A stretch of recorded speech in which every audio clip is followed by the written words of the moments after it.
जय जोहार संगवारी हो तो हमारे छत्तीसगढ़ के सबले बड़े भोजली महोत्सव हमारे बिलासपुर में आयोजित होने वाला है।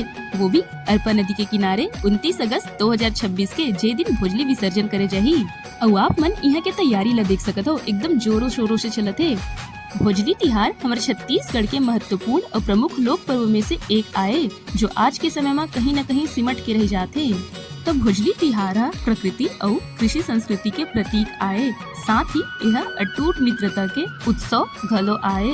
और तेकर ले ये महोत्सव के उद्देश्य आए कि अपन परंपरा ला जानना और आगे बढ़ाना। तो ये जो भोजली महोत्सव होने वाला है, इनमें मुख्य अतिथि के रूप में अवैया है हमारे बिलासपुर क्षेत्र के सांसद माननीय श्री तोखन साहू जी, साथ ही हमारे बेलतरा विधानसभा के विधायक माननीय श्री सुशांत शुक्ला जी। तो ये कार्यक्रम ला आयोजन करत है अगुवाई जन कल्याण समिति बिलासपुर, जेकर संयोजक है श्री विष्णु यादव जी।